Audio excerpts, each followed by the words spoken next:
दोस्तों, वीडियो शुरू करने से पहले आपसे गुजारिश है कि आप इस बहुजन समाज के अपने चैनल को सब्सक्राइब करिए। साथियों, आज की कहानी सिर्फ राजनीति नहीं है, ये एक उस सिस्टम की कहानी है जब कहा जाता था कि बहन जी के आगे अधिकारी थर थर कांपते थे।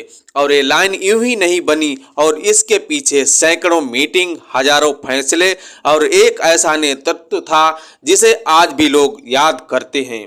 बात उस समय की है जब मायावती उत्तर प्रदेश की सत्ता संभाले हुए थी। लखनऊ का सचिवालय हो या किसी जिले का कलेक्ट्रेट, हर जगह एक ही चर्चा रहती थी कि फाइल पूरी होनी चाहिए, आंकड़े पक्के होने चाहिए और जवाब साफ होना चाहिए। क्योंकि जब मुख्यमंत्री खुद समीक्षा करती थी तो कोई भी अधिकारी आधी तैयारी लेकर जाने की हिम्मत नहीं करता था।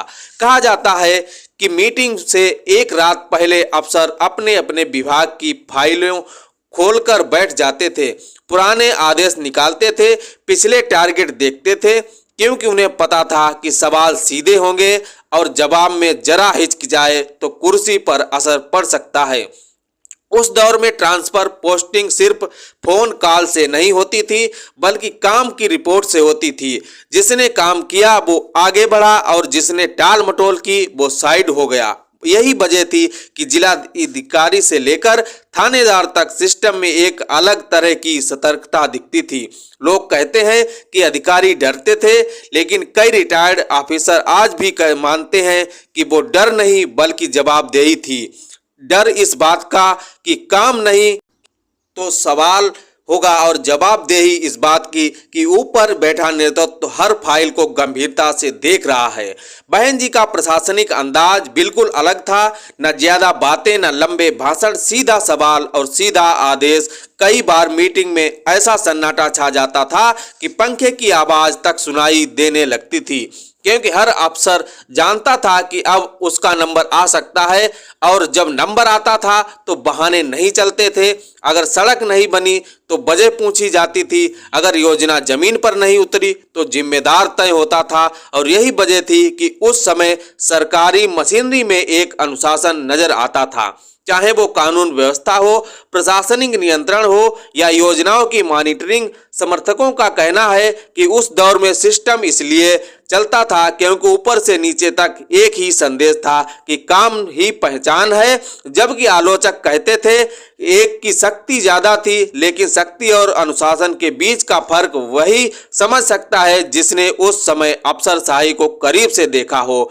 कई जिलों के अफसर की दिनचर्या बदल गई थी। सुबह फील्ड विजिट, दोपहर में रिपोर्ट और शाम तक अगली मीटिंग की तैयारी, क्योंकि किसी को पता नहीं होता था कि अगली समीक्षा कब हो जाए।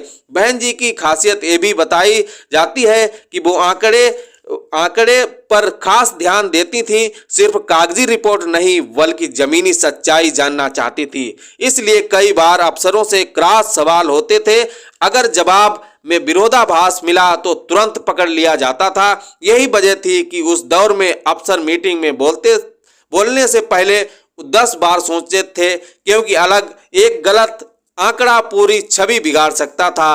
राजनीति के जानकार मानते हैं कि उस समय प्रशासनिक फैसलों में देरी कम दिखती थी, क्योंकि हर किसी को पता था कि देरी का मतलब है सवाल और सवाल का मतलब है जवाबदेही। आज जब लोग पीछे मुड़कर देखते हैं तो कहते हैं कि वो समय अलग था, सत्ता एक अलग वजन था।